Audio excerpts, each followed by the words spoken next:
Hi, everybody, and welcome to the Reality Flash. My name is Mike Bloom, and I'm here to bring you the flashiest breaking news in the wild world of reality TV. But first, I would never be one to fish for likes. That'd be something villainous to do in a manner of speaking. But I am always looking for subs and tips, baby. So make sure you go to therealityflash.com and subscribe, rate, and review the podcast as it's there. Again, don't be debaucherous and one-star any of this stuff. And if you have any tips that you want to send my way, no solicitations, just tips at therealityflash.com. Again, just tips at therealityflash.com. On Wednesday, May 28th, the reality world was shocked to find news breaking incredibly early of a season of reality TV filming with an all-star cast in 2026 would have its cast announced alarmingly early in the summer. And there's also Survivor 50's cast being announced, because the one I'm talking about right now is House of Villains Season 3, really coming out of nowhere, blindsiding us Survivor style with the announcement of its Season 3 all-star reality cast shortly before it films. And of course, I'll be here to break down all the biggest news from this big cast of characters. And I am not alone, because I would be nowhere near close to knowing anything about this new group of baddies they're about to enter the game if I didn't get a chance to talk with the two people behind all of our coverage of House of Villains here on We Know Reality TV. We were last on here talking about Got to Get Out, but now we got to get in to House of Villains Season 3. Let me first welcome in, of course, the great Chappell. Chappell, how are you? Hey, I'm good. I'm good, and I'm feeling particularly villainous today. You know, it's just something about today has just got my villainous blood boiling a little bit. I'm so excited to talk about this cast of crazy characters, and of course, I'm happy and excited to be back and reunited with two most chaotic people that I know, and you and Jenny. Exactly. Listen, this is our Witch's Coven in a manner, speaking of famous villains. And as you mentioned, the third today, though she is first in all of our hearts, is Jenny Autumn. Oh my goodness. I'm so pumped. I'm surprised. I was not anticipating. Listen, I had no surprises earlier today. And then had my feelings, went about my day, and then, all of a sudden a bomb was dropped, and I am almost speechless, but I need to get over the speechlessness because we have to talk about this. I'm very, very excited to be here with both of you. What a day. What a time. Yeah, the surprise cannot be overstated here because, look, especially in our corner of the reality TV internet, a lot of lip service was obviously, understandably, and deservedly paid to the Survivor 50 cast announcement that happened today. It was announced that it was coming.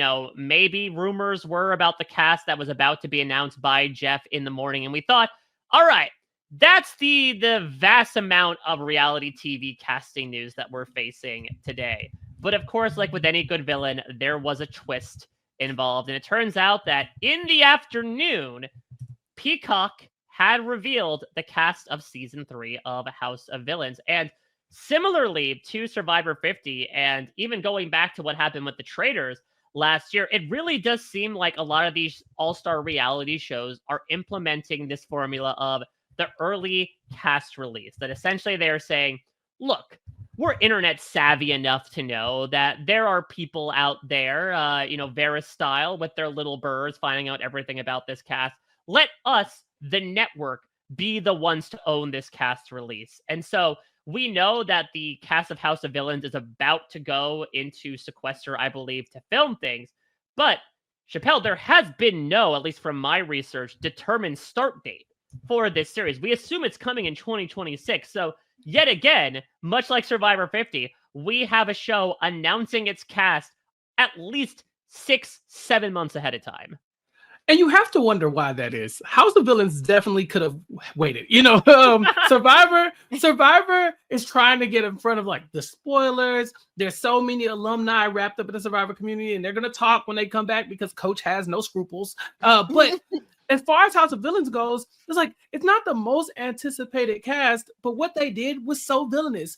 They decided to just kind of step all over the Survivor cast release for no other reason but to say, yeah, Don't look at them, look at us. And I think that is so on brand for a show called House of Villains that said, hey, we got survivors too. We got other people too. We got people that you love to hate, and nobody is complaining about the House of Villains cast. So yeah, we might not get the show until next year, but they're gonna make sure that the show drops around the same time as Survivor too. I think we're now in like one-on-one competition with Survivor 50, and Jenny and I are the House of Villains know-it-alls to combat Rob and Steven. Yeah. Yeah, that's the thing, Jenny. It's like it feels like House of Villains and its cast announcement was much like some famous villains 15 years ago trying to break the shoulder of the Survivor 50 cast announcement. Listen, I'm not going to be mad about this. Obviously we had some little whispers of news. We obviously had heard, well, I mean, not obviously, if you're not real, like, I'm not super tuned in, but I pay attention to House of Villains when I see someone talking about House of Villains. That's one of my little babies. I love it. Mm-hmm. And so there was news that it was going to be moving to Peacock in the new year. I believe that what I had heard was that it would be like January-ish, and that's different than the previous 2 seasons, which were on E. I believe, and it's like October. And a lot of the people behave like they were on E as well. Yeah. They were rolling. Yes. And it was like, as you got into spooky season, it was like Scorpio season. Let's let the villains out. And I believe both of those seasons aired in October. So when I found out like this wasn't even going to be airing till January, I was like, little birds were talking, little peacocks were talking. But I didn't expect we were going to get any sort of official cast for many months to come, especially because, like Chappell said, people are not following this super closely like they are with Survivor. So this could have easily gone under the radar. They are not away for near as long. I'm pretty sure they, based on what we've seen from previous seasons, have their phones. Like, they are not like, segregated from society whatsoever. This easily could have been a secret, but no, they said, we are going to be villains. The internet is upset about a cast. Let's give them something to be happy about. And I'm happy. I wasn't unhappy in the first place, but I'm really happy. All right. Well, I'm sure there are plenty that, given the caliber of this cast, which we'll get into, they're coming in from various corners of fandoms, perhaps for the first time to watch House of Villains, especially given, to your point, Jenny, the fact that it is moving over to Peacock, which is wild to say that, a streaming service has more eyes on it and virality than an actual cable network that people are paying money for. But it's true. I mean, with the Traitors in particular and that first season of Dondi, which the two of you covered, like, Peacock has become one of the most prolific streaming services when it comes to reality TV. And so they're hoping to maybe, the tide will raise maybe the boat that is House of Villains in its 3rd season. So for the uninitiated, Chappell, what is the format of House of Villains? Jenny and I like to joke that it's basically like Big Brother. You normally have a super villain, which also contains a lot of villains as well by season's end. Many of them will end up on House of Villains at one point or another. We keep this. That's going why we along. got to get reps from them. Yeah, exactly. if we keep this going along long enough, then we'll at least have the entire cast of BB15 on, and that'll be the only time they'll ever be seen on TV again. You get a super villain of the week. The super villain of the week has to put up people for elimination. They compete in their elimination challenge that I do not remember what it's called now, but they compete in that. And then redemption challenge. The redemption challenge, sure. Yeah, sure. And then they end up going to the super villain lair. But the name is not important. Yeah, exactly. Yeah, the point is the super villain of the week chooses 2 people to go for elimination. The rest of the people have to decide on who will be eliminated via vote, and then they sit in this evil super villain chair in the lair, and then they are ejected through the wall as they are eliminated from the competition. And it starts just like I said, like Big Brother. Sometimes you have the opportunity to save yourself. I think there's normally 3 nominees, and then 1 can come off the block, but then you have 2 that will remain up there to get voted for. And then by the end, we get some type of jury vote that will allow us to crown the supervillain of the season. And we've had some really interesting moments in House of Villains, to say the least, with some of these vote-offs, Mike. Yeah, I would say that probably, Jenny, one of the most entertaining jury vote outcomes I've seen in recent memory, without saying too much, came from the last episode of House of Villains that aired, the season 2 finale. Yeah, you have some time to catch up if you are the uninitiated here. I would personally suggest watching both seasons because I think they were both special in their own ways. But especially the outcome of season 2, some of the things that occurred, especially in that finale, should be talked about for years to come, in my opinion, in the reality TV sphere. So I personally think that it's required watching, especially like all it takes is to have a vested interest or familiarity with one person. Because the great thing about House of Villains is it really is like a chaotic love letter to reality TV. Like they are not limiting their picks to just one area. It's not all competition reality TV. And the definition of villain is really up for interpretation and becomes like this like meta feeling of the season where you're like, you get to the end and you're like, okay, it's kind of like Big Brother. It's got some Survivor-esque elements. It's a competition reality show where eventually people who have been eliminated are going to get to decide who wins. But what is the criteria? Because with normal people who, maybe their persona is more about being a hero, just a regular nice person, you might think a certain type of person would win and people will vote a certain way. And when you get all of these really big characters, big egos, and this theme of villainy and what it means to be a villain and whether that's a good thing and what kind of villain, like it just really becomes this interesting conversation of what you reward. And I think it just really results in some interesting choices and endings. And I don't know, I think it's very fun. But all it takes is one person. If you're familiar with just one show and you're like, I want to see this crazy person interact with a bunch of other crazy reality TV people that I would never expect to see in a room together, House of Villains is for you. All right. Well, let's get into this group of 11 people, and hopefully people have that one person and then some, because this is a really intriguing group to me. I think that maybe compared to previous seasons, we are veering more into like the social strategy camp. I mean, that's been very fun to follow with House of Villains, as well as like the people that are not from the competition side of things, trying to get into the more strategic elements of the game, and some of them succeeding and some of them not so much. But let's break down each one of these 11 cast members and how excited we are to see them back on our screens. And I think we should start with maybe one of the chief among them. I don't want to presume on behalf of the two of you, but look, there was a lot of news about 24 previous Survivor contestants going off on another adventure on our screens in 2026. And here is number 25, as 4-time player Tyson Apostol will be our Survivor representative on season 3 of House of Villains. We win. We won. We win. It's up, y'all. So we did it. I'm so used to giving, and now it's our time to receive.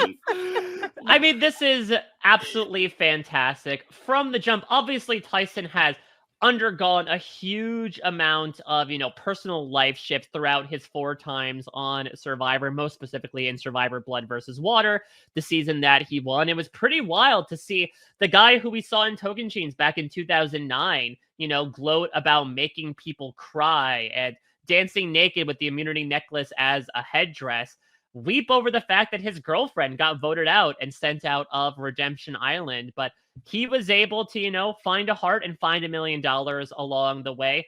Tyson had an incredibly memorable, if not dominant, stint on the Challenge USA that ended on quite a sour note. And for a while, I think people were waiting to see what would Tyson do next. Would he be on Survivor 50? Would he try something else like a Traitors? And Chappell, this is the next stop for him. This is officially his return to reality TV for the first time in a few years. Tyson could do the Traitors, but it wouldn't fit like Tyson doing House of Villains. So he comes from the villains tribe in Survivor. So we've already stamped him as a villain. I think there is no mistaking Tyson as anything but a villain in his first stint on Tocantins as well. But going to the Traitors would be such a waste for Tyson because it's not wacky. It's not fun. It's a lot of just like, you know, they take it very seriously. This here, no. This is perfect. Watching Tyson interact with some of the people on this cast is going to be iconic television. He's one of the funniest people that I've ever seen play Survivor. Yes. And I just cannot wait to see what happens next now that we have Tyson Apostol back on our screen. Yeah, what do you think, Jenny? I'm so happy. You know, I would watch Tyson do any show, but I completely agree with Chappell that like, and then I made a similar point when we saw Parvati return to TV on our beloved Dondi. And we discussed her stint on the Traitors, and I truly felt like it just wasn't the right fit for her. And that exactly. And I kind of feel like in a different way, because the point I made is that, you know, Parvati thrives in the heat. She needs a bikini, and that's how she unleashes her power. And I kind of feel like similarly about Tyson, but like for different reasons. And that like I just feel like he needs a setting where he can just be Tyson. Whereas on the Traitors, you kind of have to play a character. You have to play this like Scottish like murder mystery. Like you have to wear like a fancy hat, and it's like got this like intense seriousness, which I think it would be actually like there's a part of me that would think it would be kind of funny to see Tyson in that setting. But I really feel like in a show like House of Villains, you are meant to embrace all of the character traits that made you who you are on reality TV, who made you like what made the name for you. And also Tyson interacting with and commenting on other kooky characters of like different types is like, that is just gold. Like that is just basically, you know, he's going to be churning out content just by the sheer fact of him having to play with such other big characters. So I really think that this is a place where he will thrive. And I'm just so ready. I'm just so ready for it. Now, it feels like in the first couple seasons of House of Villains, and I will loosely spoil stuff from the first 2 seasons, so if you don't want to necessarily find out those details, skip ahead about a minute or so. But it does feel like we have sort of had an archetype in seasons 1 and 2, ironically enough, filled by guys from both the same show, The Challenge, in the form of Johnny Bananas and Wes, who were able to utilize a lot of their strategic, bases to really run a lot of the game behind the scenes, only to come up short in the end in a jury vote. Given Tyson's extensive background on the island, and there might be a couple other people on the cast that we could talk about that could also occupy that slot, but Chappell, do you think there's a chance that Tyson could do what those two couldn't do and scheme his way to an actual win in the end? Absolutely, because Tyson has won a jury vote. I don't think anybody has ever looked at Johnny Bananas and thought he's going to win a popularity contest. No disrespect to him. I like Wes a lot, but there was a ton of reasons why Wes could have been the loser last season when it came down to it. And we saw some very iconic moments with him and some of his jury management. Tyson is a seasoned veteran. He has been on the jury. He has beat the jury by winning the votes to win Survivor. So he's done it all. I mean, he's been pre-jury as well. So like Tyson has seen it all. And so I think that if no one else knows how to manage these personalities and still get them to like them in the end, it would be Tyson. I fully agree. Mike, I thought you were maybe, manifesting something, like you were trying to say like, is he gonna have the same fate as Johnny Bananas and Wes? And I said, don't you put that negative energy out into the universe. Absolutely not. I truly, beyond being extremely entertaining, villainous enough that he has he was on the Villains Trap. He has given us some very iconic moments that you could say that that's a villain, but he is extremely charismatic, extremely likable, like the kind of guy that you can't even like, you know, people that are even against him, I don't think that they could truly like dislike him or be mad at him. There's just something about his energy that is really disarming for people. And I think that I don't know. I think that people maybe, you know, not these days are talking enough about how good his social game is. We all know how, you know, hilarious he is, how entertaining he is, but this man is so charismatic. And I think that if we look back at, you know, how the last 2 seasons of House of Villains have gone, being super strategic and leaning too hard into the villainous world of like being a social strategist without the finesse of a really good social game as well will not serve you. And even though they're all labeled as villains and they come into this knowing that, these people are still going to gravitate to people like Tyson that are likable. So I do think that he has some special sauce that I think that he could do it. He definitely has the tools. He's got the whole package. Well, I wanted to talk about Tyson at the top here, but otherwise I'm going to go through the cast in the order that they were presented on Deadline when that publication announced the cast. So it's only understandable that they started and we move on to who has become essentially not only an institution of reality TV, but specifically an institution on House of Villains, because Jenny, Tiffany New York Pollard is 3 for 3 in House of Villains appearances. They did the right thing, okay? Look at the material. She's can be the judge. The Kenan Thompson of House of Villains. She'll never leave. And she deserves. It's her house. It's her world. We are simply just living in it. And I think that I would be greatly disappointed if she wasn't on this cast. I think that this is hilarious. Yeah. I think that this is necessary because Tiffany New York Pollard and the energy that she brings will always make this show better. And now that we're going to get a 3rd run of it, do it every goddamn season. I don't every care. Time. I don't care. Tiffany New York Pollard presents House of Villains moving forward. And why not? And why not? Sure. Yeah, sure. No complaints on my end. Last season, like we've been watching an evolution of Tiffany New York Pollard in the House of Villains house. Jenny and I talked about it 2 seasons ago. She came in. She was New York. She was a big personality, but she wasn't long for the game. Last season, New York got a social game. Oh, she got a social game. Like there were moments where me and Jenny were like, can she pull it off? Can she pull it off? Or does she need a little extra? Does she need a little bit of time to charge up on her docking station and get the goods to come in next round and win the game? And now she's back for round 3. Like I feel like she's learning and she's growing and she's becoming better and better and better. And she's learning at the knee of these reality TV competition superstars, Johnny Bananas, Wes. Like she's surrounded by people who can play the game. Jesse Goddard was there. You know, like now she has Tyson. This woman is going to leave House of Villains one day and go win Survivor or something. Like she is becoming a monster of a beast of a competitor in the House of Villains, and I'm so happy she's back.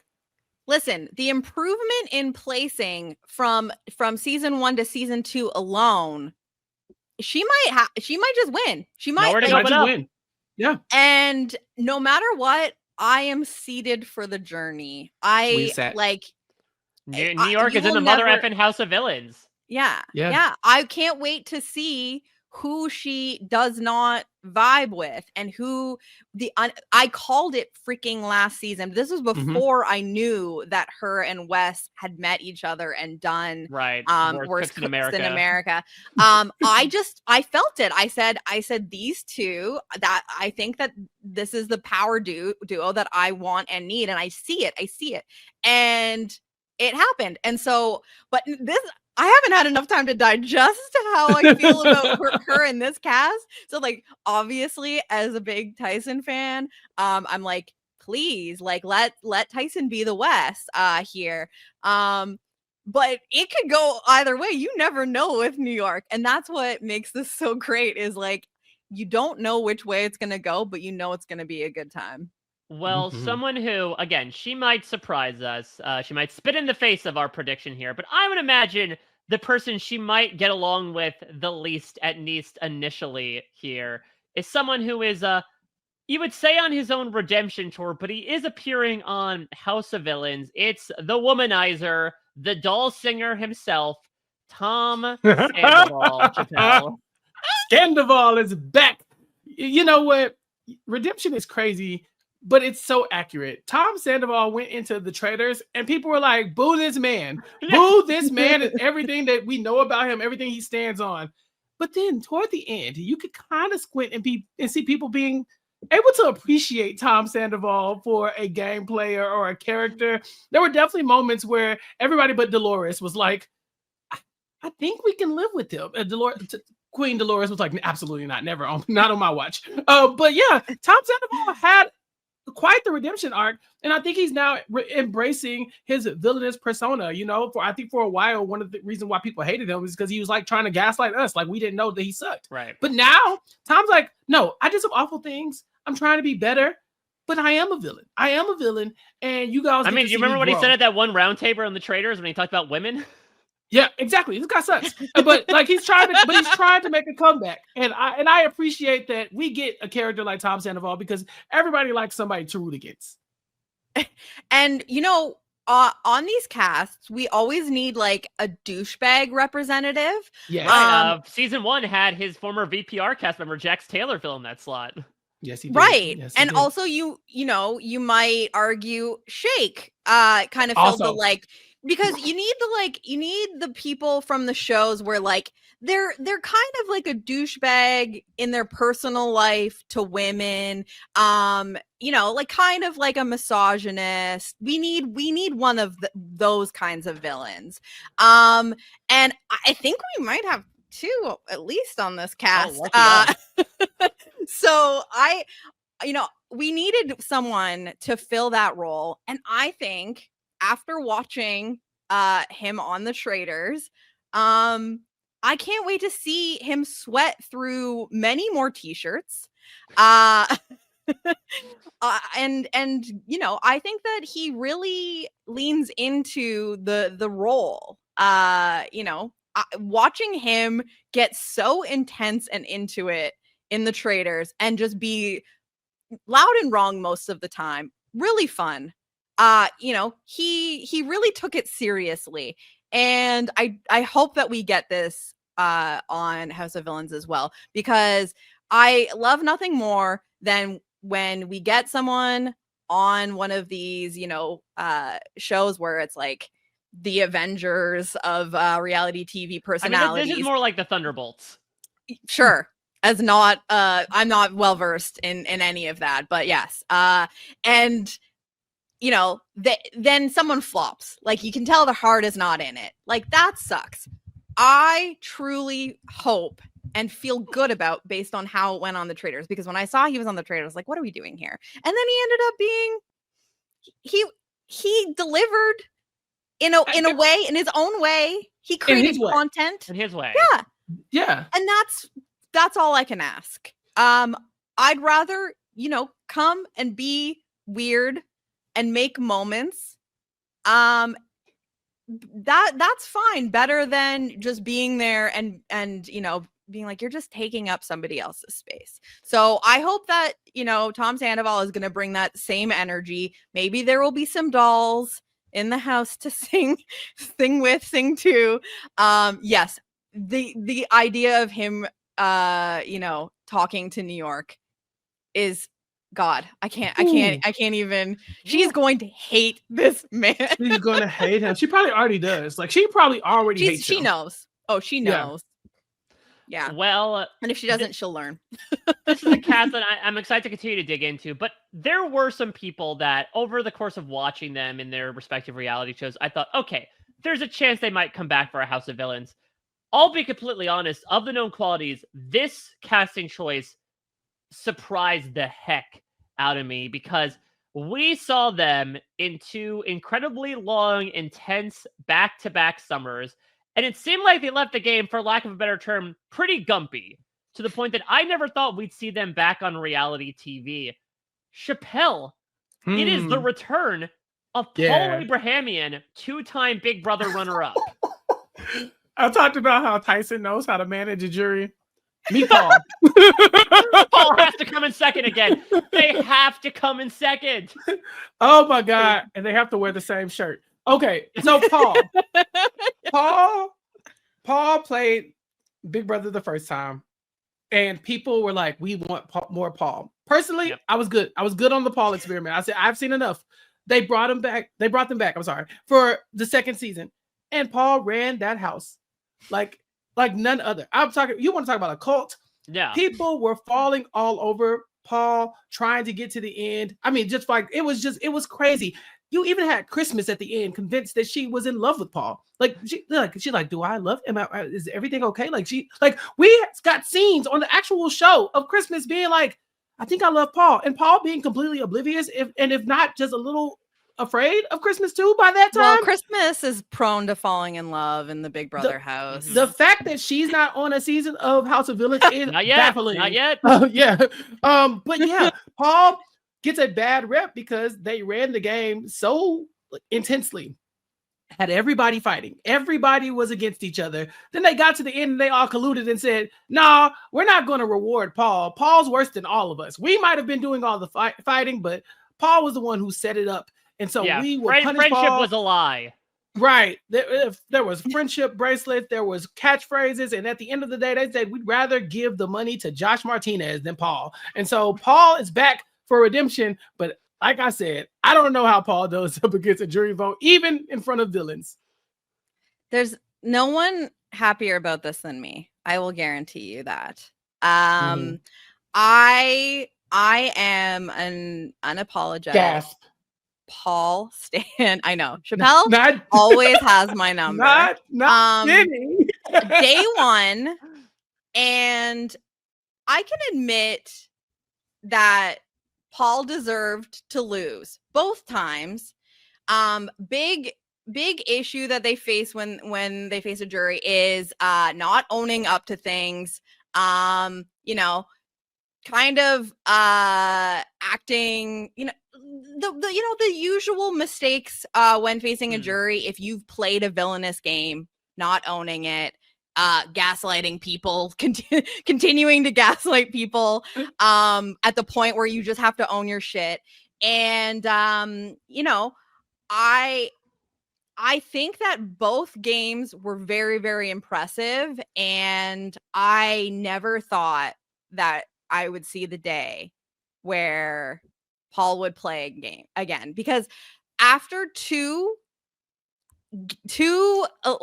final two, not even a final three situation, you have just to beat one person in the final two chairs on Big Brother 2 summers in a row in the same damn t-shirt, like Chappell said. With the same vote count, wasn't it? With the same vote count, just like, that's demoralizing. And I think, after that experience, you probably go, damn, like, piss. This isn't for me. Piss. Yeah. Very gumpy. Very gumpy. Very not gumpy. friendship. Not friendship. I Not friendship at all. love that someone whose catchphrase was friendship is we are now embracing villain. You are on House of Villains.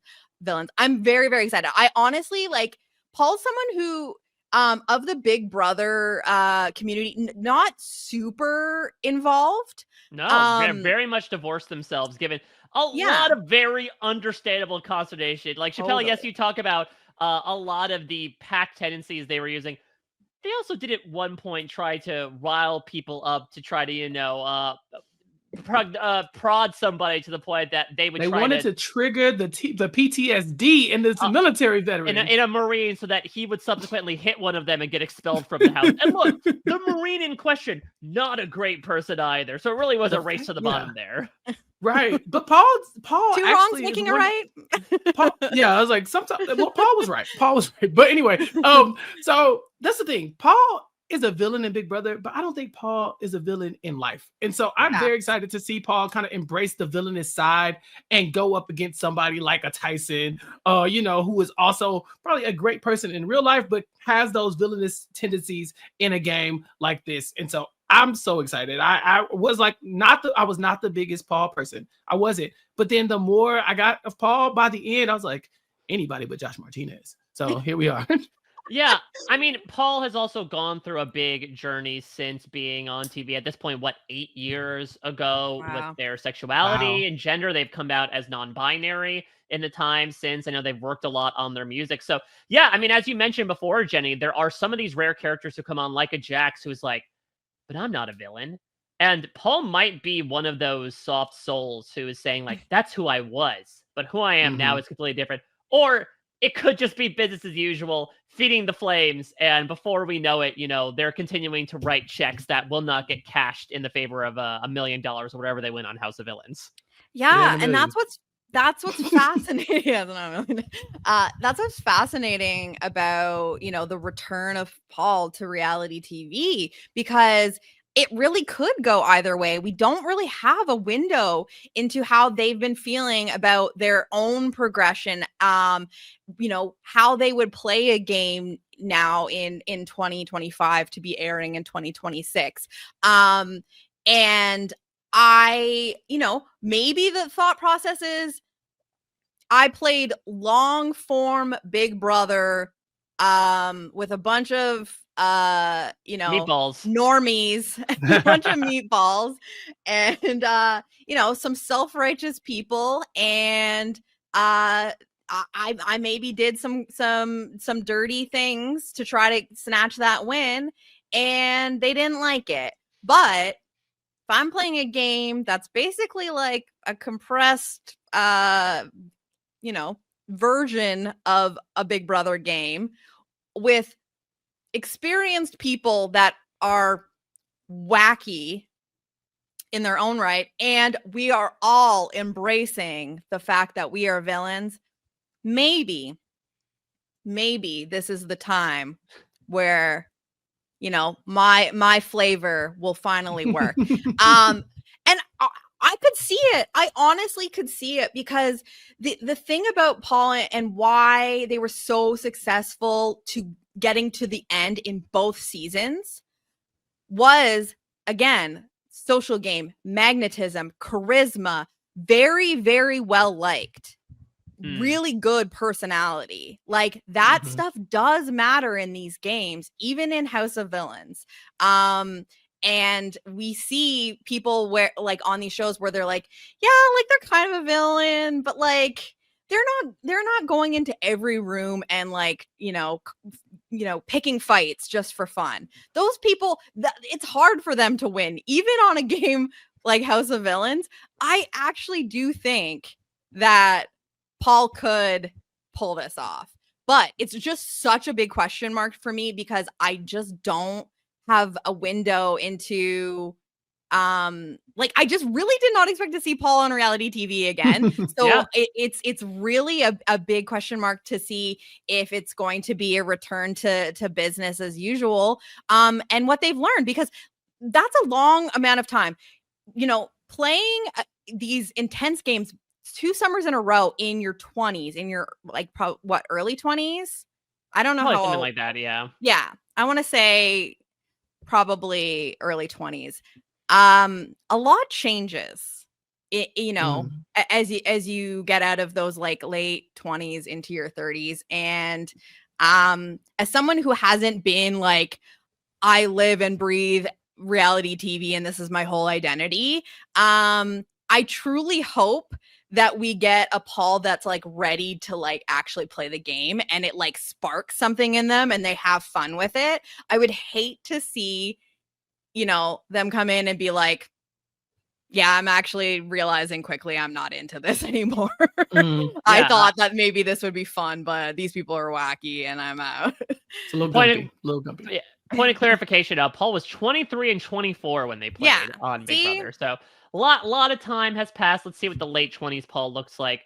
Now let's move from somebody who is a known quantity, but might be a little bit of a regretful villain, to more of an unknown quality in our world, but someone who, from my research, fully knew that she was the villain on Selling Sunset and played it up until the cows came home. This is Christine Quinn. I think a lot of us that follow a lot of these shows would primarily know Selling Sunset from Chriselle Staus, who recently showed up on this most recent season of the Traitors alongside Tom Sandoval. And it seems like from what I've looked up, Chappell, Christina was essentially Chriselle's ops. Just someone that she was one of these villains that seemed more in like the Courtney Yates mold of just like, she's very mean and blunt and cutting and funny in confessionals. Yeah, so I've watched a little bit of Selling Sunset, so I have met this person. But the thing about Christine is that she is gold, okay? TV gold, all right? If people liked what they saw on the Traitors, this is like you said, this is the ops to that. This is going to be like hypocritical. It's going to piss you off because she's going to do everything that she can to get the attention of the camera. She's going to say the thing. She's a villain and she knows it, you know, and that's the thing. What at some point she's not going to embrace it, and that's gonna piss you off too. But I love it because she is self-aware. She gets it. She's in on the joke, and she's going to lean in and make sure that the camera knows that she is the villain to watch here. I would love this because I think that when people watch Christine, the thing that's gonna piss them off the most is that she's gonna be like, me? Who, me? I did this? When in reality, yeah, you did this, and you know exactly what you're doing. I'm very excited to see Christine Quinn here. Jenny, any thoughts about Christine? Yeah, so I am so like entranced by this lady. There is something so so dark about her energy, but like in a fun way. Like this woman seems to have no issue calling anyone on their bullshit, but in a way where I don't know. I just feel like there was times, and we loved Queen Victoria last season. And we remembered, you know, her stint on The Bachelor where, you know, she was kind of on the outs with everyone and everyone had an issue with her. I kind of like see similarities with Christine in that like anyone can get it. And she like has no problem, you know, like standing on business with people. But the difference here is that I don't feel like there's any like she's not having any issues of like self-confidence or like questioning like her position on things. This really just is giving like badass bitch energy. Like I am not a Selling Sunset aficionado, but you know, I've watched enough clips of this woman to be like, watch the F out. Because I don't think that she's gonna be necessarily like the person that gets into a fight and then is in the next room crying about it. Yeah. I think that she will go to toe to toe and have no issue with that. So I think that it could be very, very fun. And some of the commentary I've seen from people that are a lot more like familiar with Christine and her work are just like, these people are not going to know what hit them with this woman, which is music to my ears. All right, let's move in to our next person here. And everyone at this point, especially the Peacock aficionados amongst us, know our way around Kate Chastain, of course, with her 2 seasons, technically 3 seasons of appearances on The Traitors, from being the faithful in season 1 to becoming the last traitor standing in season 2. But Chappell, you knew her when she was just but a lowly bosun on Below Deck. This just is Chief Stew, baby. This is Kate. Killer Kate. Oh man, I'm happy. I loved watching everybody kind of get a load of Kate when she came on to The Traitors. I think they brought her back for the, you know, like some cameos, because this lady is so good at being a villain. But to me, Kate's not really a villain. To me, she's like, a lot of times, like, she's saying what I'm thinking, you know. And so I think that's the powerful thing about Kate, is that you root for Kate.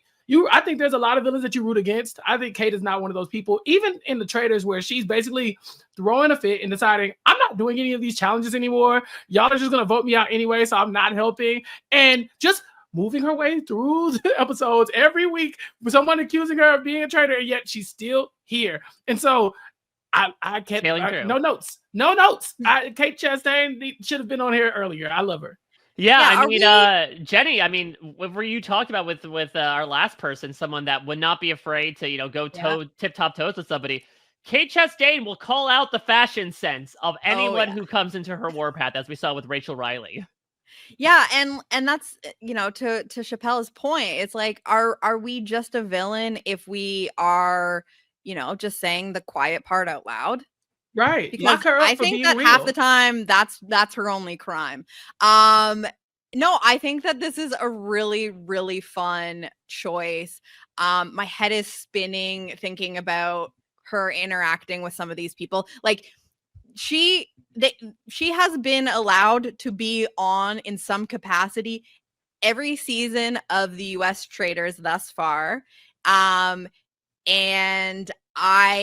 so she was at least present with Tom Sandoval there. I have no idea if they've really interacted much I'm sure they've crossed paths.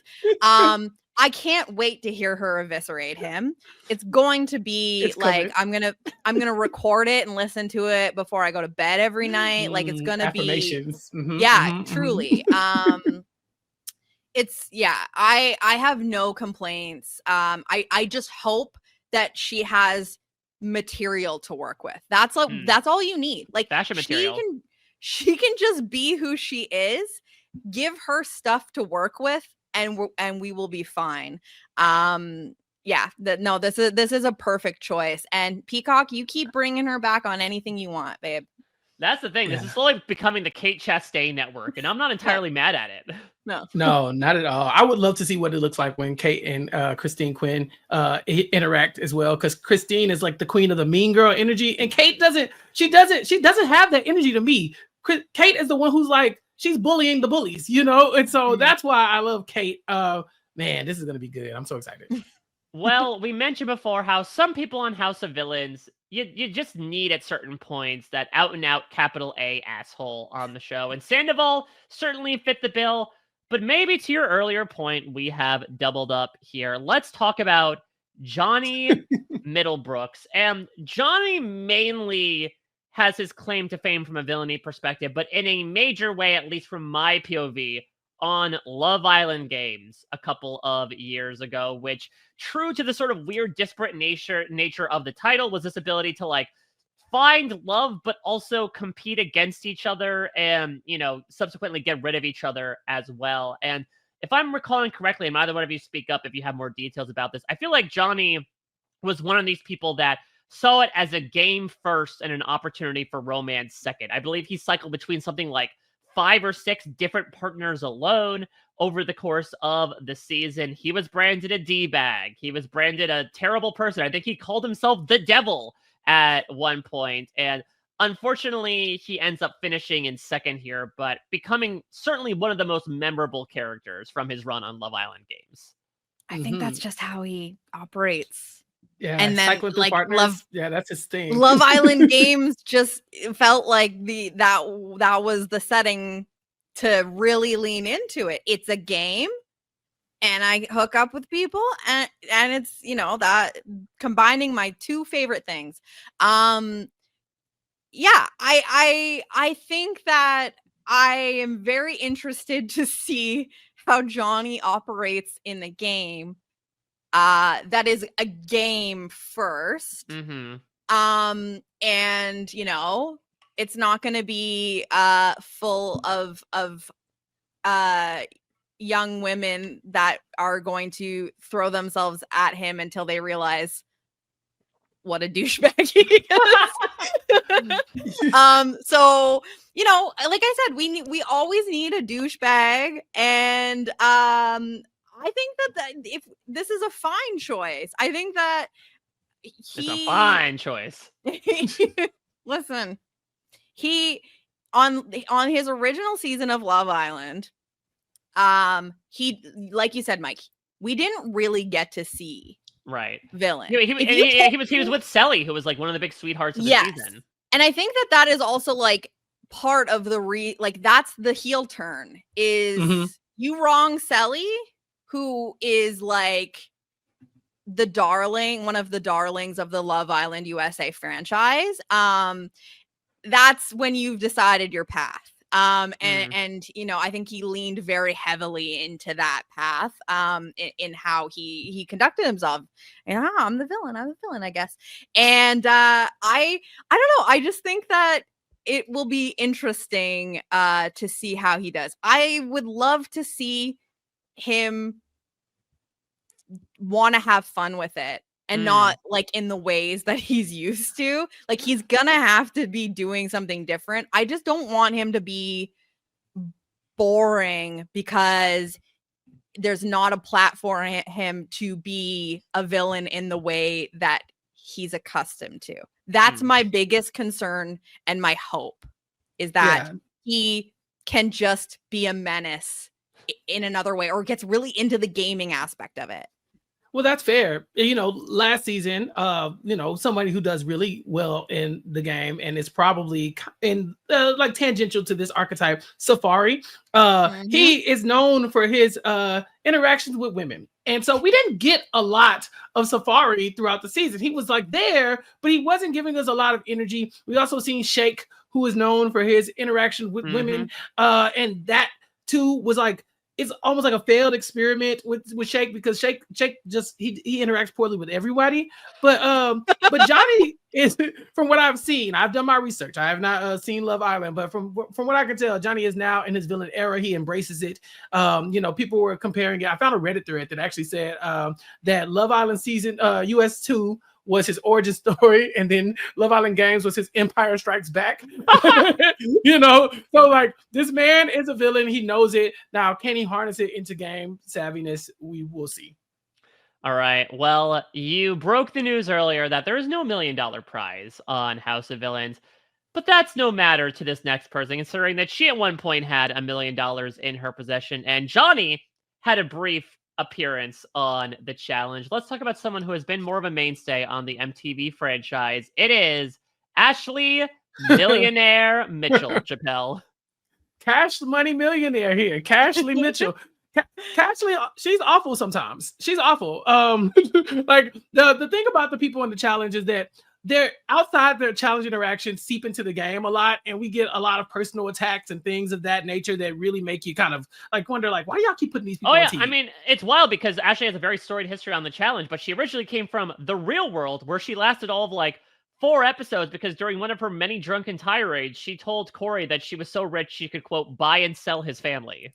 Yeah, exactly. So this person is known for saying and doing things that are, you know, despicable in a way. Can she grow from that? Maybe. Who knows? We keep putting her on TV regardless. But the thing that Ashley Mitchell did the first time I ever laid eyes on this woman was she snatched that money. She snatched that $1 million away from that other guy who sucked worse than her. He sucked. He sucked. He didn't threaten her family. Yeah, Hunter was awful. And when I tell you, the joy I felt when I saw that woman say, no, I'm keeping the money, and she took that money from Hunter, I was like, okay, let's give her another shot. Maybe we should hear both sides of the Ashley Mitchell story. So yeah, she's a gamer. She likes to compete, and she is going to pop off at the mouth and say some things. Now, will these people be okay with that? Probably not. And that's why this is going to be fun to watch. She's very layered, okay? She's complicated. Yeah. And she's about that cash. And I mean, she's had to do some really insane stuff for that payday. True. And you know, I think that we want to have people on this season that are actually going to get into the gaming aspect of it, whether it be really trying to win the challenges, wanting to strategize. We want there to be a fun balance of there being gaming, but also the ridiculousness of, you know, all of these people interacting, and how that all shakes out. And I really love this. If there was going to be a challenge representative on this season, listen, we had our obvious 2 picks in Johnny Bananas and Wes last season. And I'm really glad that we are now going to the women, and I think that this is a perfect represent. There's definitely other options in the challenge universe. In the challenge, we could have a whole challenge season just called House of Villains. And it would challenge, be okay. you could throw an egg at a challenge cast member, and chances are you hit someone who did something villainous in their TV career. Or they'll do it tomorrow. But, she had lots of little moments over her time in reality TV you can point to and say that's a villain. But she's also had like really endearing arcs, like so I do feel like she is a very interesting character, and she had one of the most iconic villainous moves in taking $1 million for herself and basically saying to her partner, fuck you, yeah, you helped me win this, you suck, you've said terrible things to me. Like, that is an iconic moment in challenge history, in reality TV history. And I think that when we're looking at some of these other characters, we're looking at like, oh yeah, like this person gets into a lot of fights, oh like this person like is really good at like making cutting remarks about people. Like, she's had, it's like being in an interview. It's like, give me the examples. Point to the times you did these things. Like, what better thing can you point to than what she did when she won that season with Hunter, and then took the $1 million for herself, making the name for herself, Millionaire Mitchell. I think, I'm really happy about her being on this cast as the representative from the challenge. And I'm like, someone like her and Kate and Christine, like, you could see like similar threads in some of these people, but you're like, are they gonna vibe, or are they gonna like butt heads? Like, what does this look like? Well, the thing about Ashley that I think differentiates her from the other two is that, yes, I agree that what Ashley is most well known for, both from a villainy perspective and from a challenge career perspective, is her taking the money from Hunter. But there is also the Smashly of it all, which was the nickname referred to by Ashley due to the fact that there would get to certain points in her challenge career where, usually when inebriated, when Ashley was bothered or provoked, she would have a meltdown and simultaneously combust, catching everyone in her shrapnel. I remember it clear as day in the first season that she won. There was like a moment where Johnny Bananas, and everyone had a challenge where they had to eat like a bunch of like spicy chili. And so obviously the bathroom was a key luxury. And Johnny Bananas like took the toilet seat and put it out in the middle of a lake as a prank. And Ashley just she just unloaded and just went off. And what, in the bathroom? Yeah, exactly. From a gastrointestinal perspective. But like, there are people who, when provoked, will get cutting. Ashley gets explosive. And so I think it's a very different type of, again, mean girl response. I mean, she's still part of the Lavender Ladies, which is like one of the larger group of mean girls in the challenge. But if Christine and Kate try to rile up Ashley Mitchell, they will not get a similar type of response as if they were riled up. Ashley will not Chrishell. She will get aggressive, and she will get in your face. Yeah. All right. New York, you know what to do. You know what to do. Yeah, exactly. Listen, it's almost like befitting of like a cast member of Flavor of Love, honestly. Back in the celeb reality days. All right. We had so much fun last season with bringing on a villain from the Drag Race universe in Candy Muse. And some say that Drag Race villains are a bygone character of the days of yore. But this person made everything old new again and made us say, Mama, kudos for that, for spilling the cast, Peacock. Because Plain Jane, Jenny, has made her way to House of Villains. Okay, so this is my biggest fault in life, is that I have been forever daunted by the amount of Drag Race that I have never known where to start. And I have watched clips and montages, and I am so just drawn in by Plain Jane that I'm like, I need to watch the whole, like, I will before the season starts, because I need. Season 16 is an incredible season of Drag Race without spoiling too much. Good. Good, because I'm glad that if I'm also going to do the full Plain Jane, like The deep dive. preparation watch, the deep dive, that it's also going to just be like good seasons.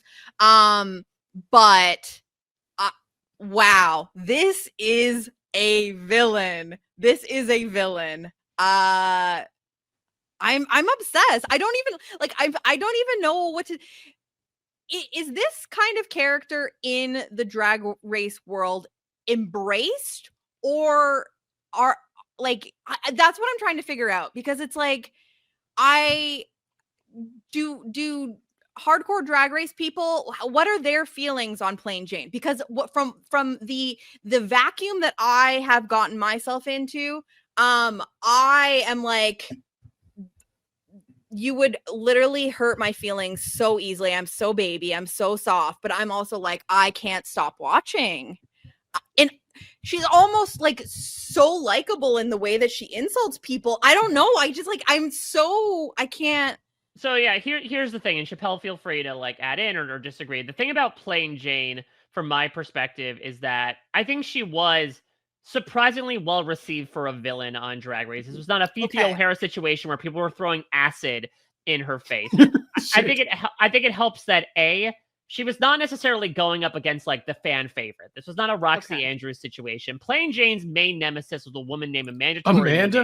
Yeah, who admittedly, was not the best with her makeup. And Plain, who I think is more so known for her villainous actions, like we talked about with a couple of cast members, of just being very blunt and open, saying a lot of the quiet parts out loud. She was very upfront from the very beginning of being like, yeah, I don't like your drag.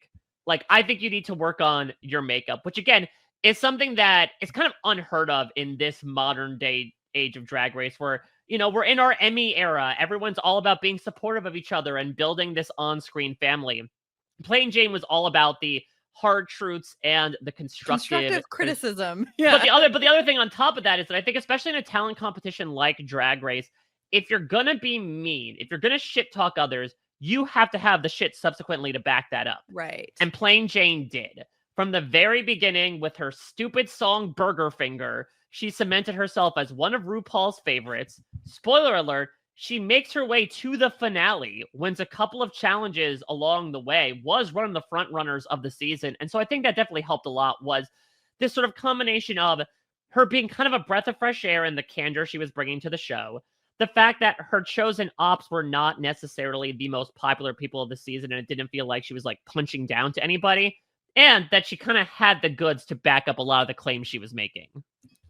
I watched a YouTube montage of Plain Jane because I'm not familiar with their work, and I was dying laughing. Right? One of the clips that I saw, she walks in the workroom and says, "I walked in the workroom and I was nervous until I saw the rest of you." I was like, "Yeah, that's good." Oh, one of the best moments that really symbolizes her in a nutshell is they do this talent show in the opening episode, and one of the other queens does this like performance art piece where she holds up a sign at the end that says like "protect queer art," and Plain Jane says like, Is all queer art worth protecting? Because I don't know if this is. Yeah, I also saw "You look a fool, doo-doo clown mess" as one of her insults to somebody. I think it was gone. Yeah, so I was like, man, this is crazy. Yeah, Plain Jane actually ended up getting roasted in a villain's roast on RuPaul's Drag Race. See, sitting next to House of Villains alum Candy Muse. And so, it seems like we're in good company when we have Plain Jane here on our cast this season. Yeah, I mean, sort of like bookend it. We have a couple other people to talk about with Tyson. If you're looking for someone who is going to be so incredibly cutting and insulting, especially in confessionals, Plain Jane will absolutely be that. But also, like Tyson, she has the courage to say that to people's faces too. Yeah. And so it's so much fun. We're slowly accumulating all of these sort of mean girls who are so cutting with their remarks. And so Plain Jane won't necessarily stick out because of that. Like, I don't think people are going to be like, well, Plain Jane's too mean, we got to get rid of her. If anything, it's just fuel added to the fire. There's something to say about someone who's voted most likely to get blocked online by her cast, and it's Drag Race, considering they say mean things to each other for fun. Yeah, but so the way that she communicates it though is like, there's something just like really charming about it to me. I can't, because it's so matter of fact, right? It's not necessarily done with an amount of bite. It's just like, yeah, everyone knows that you kind of suck at this. This is the friend that I want in my corner. You know what I mean? Like that's the person. If they ever turned that in my direction, I would absolutely crumble. But like, this is the bad bitch that I want behind me. That, you know, is going to come to my defense. And cut the hell out of someone when they deserve it. I have absolutely no idea what Plain Jane's interactions with any of these people will look like. But I'm in terms of a television character, with what I've seen, feeling very high hopes about it. And especially, you know, because it's not someone who hasn't been on TV in a really long time, and you know, might be like a little rusty and is, you know, maybe not sure of what they got themselves into on this. This very much feels like someone who's like knows what they're doing, knows the role that they play, and is ready to do it on a different stage. And I'm so okay with that. Like, I'm very excited. So we finished things off with our final two cast members, who I would say cumulatively out of the three of us are probably some of the least known quantities in this group, but try we must to talk through what we know about these people. Let's talk about a Mob Wives star here. It is Tarita Diavanzo, which is like the sound when you drop a can of ragu. But she is somebody from Mob Wives. She also is a friend of Big Ange. She was on her infamous spinoff. And I mean, true to, I guess, the show title, she has some connections with the mob. You know, her husband, who I believe they're separated now following his conviction, because, Jenny, he was the head of a mob family. I mean, if you're gonna be on a show called Mob Wives, gotta fit the bill. Put up or shut up. And I'm just saying, like, if I'm reading your wiki page and I'm getting there's a you know, actual legal issues section because you truly were married to a mobster, that tells me like you represent yourself properly. I don't know anything about this woman. I just truly hope that she's actually entertaining. I feel like there's a lot of like bad bitch woman energy on this season. And so, you know, I don't know how someone like this fits in to this. I don't know. She can get loud too. What the fuck? Like, I watched some clips, and this lady is a firecracker. Okay, you talk about Big Ange. They say that Drita and Big Ange are like hand in hand, the biggest personalities in Mob Wives when it first starts. And so I gotta see this. I gotta see this in action, because what I was watching, oh yeah, it's very Italian and very angry, and it comes in such a small package. And so this lady is going to be fun. Now, I hope it doesn't get to that point. Like, I want her to be a villain, but dear God, if it gets to the point where Drita got to stand up and we throwing hands, you know, we might need to step in and separate people. But I don't know. She seems like she's gonna be a good time. We don't want anyone to actually go to jail because of this show. But like, you know, it only feels like a matter of time, if I'm being completely honest. Last season, I think everybody had been to jail. So this time, that's what I'm saying is like we had Teresa last season, and you know, we saw her like discussing her prison stories with Richard Hatch, and ultimately though, like Teresa, who had, you know, experience being that I can get loud too woman on the Real Housewives, I felt like didn't really show up. You know, we had the interaction with New York, but I just felt like New York was trying so hard to like, you know, lure her and be like, let's have some fun, let's scrap. And Teresa wanted to be a hero in the House of Villains. And so but if this Drita woman is bringing an obviously different show, but like, I'm just saying, you similar energy. But I hope that it's like what we want. Like, get loud too. Yeah. Well, yeah. Go ahead, Chappell. No, I was just gonna say that, like, I think that she stands out obviously as somebody who is like going to come in and not going to be afraid to make messes in the way that Teresa came in and basically was like, I'm Mother Teresa now. Like, we literally got a montage of her being like, I don't do that no more. That's not me. I want Drita The to do messes the she opposite. made was cooking meals for people. and that was it. And mothering. And that's it. And we can get some meals from Drita. But like I really want to see her kind of, be the villain that she is. I want to. It will be our introduction to her. Instead of feeding us, we want her to eat. There we go. I love it. Yeah. I love it. Well, last course here of the cast of House of Villains season 3. From what you both are saying, may have fit in more with the cast of season 2, considering my research says that as of a month ago, she may be facing like 10 years in prison. Okay. All right. Let's talk about Jackie Christie, Chappell. They look. Okay.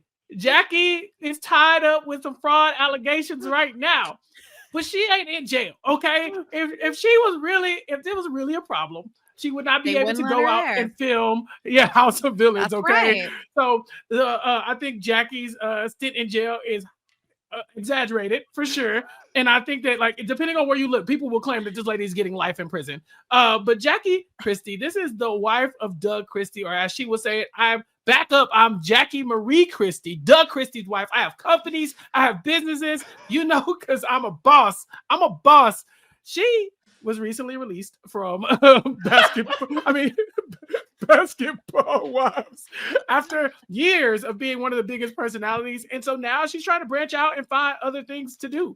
And so I would not be surprised if we see her on other shows after this. Now, is Jackie a villain? Yeah, I'd say so. Because Jackie's gonna stir the pot. She's gonna stir the pot. She has the quotes. She's going up against some of the biggest personalities in Basketball Wives, like in this area, right? She's going up against some people who are like icons, and Jackie is somebody who the show people start to question if she's even gonna is the show even gonna be good anymore with Jackie gone, because she's such a big personality. I think the show will be fine. But I think Jackie Christie could bring a lot to this television screen. And this is a fun pick because I could have never saw this coming. But now that she's not doing Basketball Wives, I think we got time. Yeah, I mean, Jenny, this is the wife of the head coach of the Sacramento Kings, but she's ready to be a queen in the House of Villains. I mean, I think that she's already decided that she's queen, which it's like what's going to happen. You can't walk into New York's house. This is her house, and try to be the queen. We saw when Queen Victoria walked in last season and she tried to be queen. We have to remember whose house you're walking into. I don't know, but I love that this woman is down to scrap and speaks her mind. I hope, don't approach this as like, I need a new job. You know what I mean? Like, I just I need to stave off a possible prison sentence. The more shows I appear on, the less likely they are to convict me. It's like the Tom Sandoval redemption arc, but like for prison. For criminal charges. For criminal charge. Like, Your Honor, can I submit my performance on House of Villains season 3? Look how good I am. No fraud. Nothing fraudulent about this performance. This was truly me. Yeah, no, I trust everything I've read and heard about Jackie Christie and what she's about.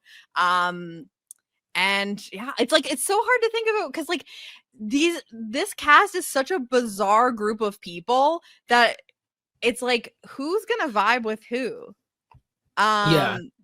Like, that's the biggest puzzle for me right now. Right. It's like, especially on the same day that we just got the Survivor 50 cast, and it's like, we've got like the red string connecting people, and like these are all people that many of them will have no idea who the other people are, which is really fun. We don't have, unlike unless we'll find out belatedly that there's another like Worst Cooks in America season. Like, it doesn't seem like there's a lot of crossover between the cast members this season. No, I mean, yeah, because we see often like in the 2 seasons of House of Villains that we've got, that the people who have experience doing competition reality TV, your Challenge, your Survivor, your Big Brother people, like they kind of take the lead on like this alliance of like gamers. It's like also kind of, you know, we see this in the Traitors as well, but I don't know, because like I'm not necessarily because there's always going to be someone that's like, that's not their background, but they're coming to play the game. They might link up with someone that has a little bit of competition reality TV background, and they run the table. I don't know. I just feel like I truly don't know how a season like this is going to play out. But that makes it fun. Yeah, get these women some liquor. Stat. Yes, you know, please. like we gotta get everybody. We got everybody a little bit looser in the lips. You know, they need to be out here saying what's on their mind. I don't want anybody in here coming in. Show. Right. We need. Yeah. Especially when Jenny and I are going to cover it, because it gets wild on the House of Villains recap over on the Hit or Quit podcast feed, aka the House of Villains feed. So yeah, I want all these people to loosen up and have a good time, and so we can see some of these big moments, because the women on this cast, I think, have the potential to just really change the game. I don't know what the men are going to do to keep up, but the women are just, they seem like they're all going to deliver. Yeah. Well, I feel punch drunk by the end of this, let alone the future inebriated cast of House of Villains. Again, this news came out of nowhere for all of us, but I'm so thrilled to get the chance to break this cast down, because I've seen a lot of stuff, maybe due to some understandable gripes we'll have with the cast of Survivor 50 being like, honestly, this might be the, more heralded cast release of the day on Wednesday, May 28th. And I had so much fun getting to hear about the past of all of these villains, to hopefully inform their presence that we will see in the future. It won't be until 2026 that Joel McHale and company will rear their heads as we get to see what happens in House of Villains Season 3. But until then, thank you both so much for breaking it all down with me right now. We'll go around the horn, give any plugs if there are any. Jenny, let's start with you. Well, first of all, Mike, thank you again for having me on the Reality Flash. I've missed talking to you guys, and I did not expect that House of Villains Season 3 news was going to come up today, and it was such an unexpected surprise to have to, assemble the troops and talk about this. Such a joy. And summer is approaching, and I just like, I'm getting a little like stir crazy. I don't know. I feel like it's been a while. It's been a hot minute since Chappell and I have done something together. We are chaotic. We love to have fun together. We love to hop on the mics and talk some shit together. And so I don't know what might happen in the coming weeks, but I feel it in my bones that Chappell and I need to get things together. So follow me on social media at Jenny Autumn. If anything's coming out, I'll let you know. And if Chappell's there, then we're all lucky. We're all lucky. But yeah, this has been really great. Thank you again. And I freaking can't wait for 2026 for House of Villains Season 3. So many unexpected, delightful surprises on this cast. I'm very pumped. Very well said. Chappell, I know you got a lot going on at all times. What would you like to plug right now for the listeners? Well, of course, you can go subscribe to the Nothing But Netflix podcast, where Sasha and I are talking about sneaky links over there. So if you want a messy reality show on Netflix, go check that out. We should have the full season review up on our YouTube page and on the Nothing But Netflix podcast feed on nothingbutpod.com. But Mike, one thing that I have been slowly disseminating throughout this reality TV community is that I am going to start a Flavor of Love rewatch. I'm going to do it on recapkickback.com, and I'm going to be inviting all my friends to come join me for episodes of Flavor of Love, and we're going to deep dive into the lore that is New York Tiffany Pollard. And so this is perfect timing to go ahead and leak that. So be on the lookout for an email or a text from me when I ask y'all to come on, but also be on the lookout for the announcement, the official announcement from recapkickback.com, while we go in and start with the Flavor of Love universe, and then the I Love New York universe, and then the the Charm School universe, and then Rock of Love universe, and then I Love Money universe. We're gonna do it as long as we can. And so check that out. Subscribe, recapkickback.com/subscribe, or go to our YouTube page, youtube.com/@recapkickback. I am so excited for that. I eagerly awaited Chappelle like hottie at the microwave, waiting for that chicken to cook, even though Yeah. it never did. You know where I'm at a Mike Bloom type. Obviously, as we have alluded to, it was a big day in the world of reality TV. Rob Cesarino and I got together this morning to break down the recently announced 24 castaways of Survivor 50. There were plenty of thoughts therein, and Rob and I got into it all. Also covering Survivor in the realm of the 25 greatest moments in Survivor history in honor of the 25th anniversary of Survivor. That series is starting a week from today. Next Wednesday, as we'll count down 5 at a time the moments that you all voted for as the 25 greatest across 48 seasons of Survivor, and plenty of more down the pike, including the reality flash. If there is news that pops up all of a sudden like this, you know what to do. Just tips at therealityflash.com. No spam, no solicitations. Be sure to send me any and all things you might be seeing from the world of reality TV so we can cover it here on The Reality Flash. And again, if you'd be so kind, unlike these villains, as to go to therealityflash.com, leave a rating, leave a review. I know we've been doing a lot of these big podcasts between the recent Big Brother news, between this House of Villains cast release. There's going to be maybe some more stuff to come as the summer wends its way down the line. So be sure to make sure that you are locked in so you do not miss an episode.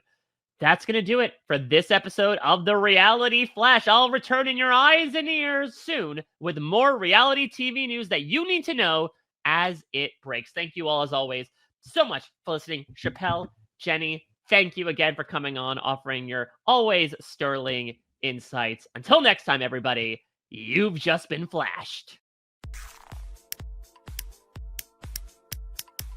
This is RHAP. We know reality TV.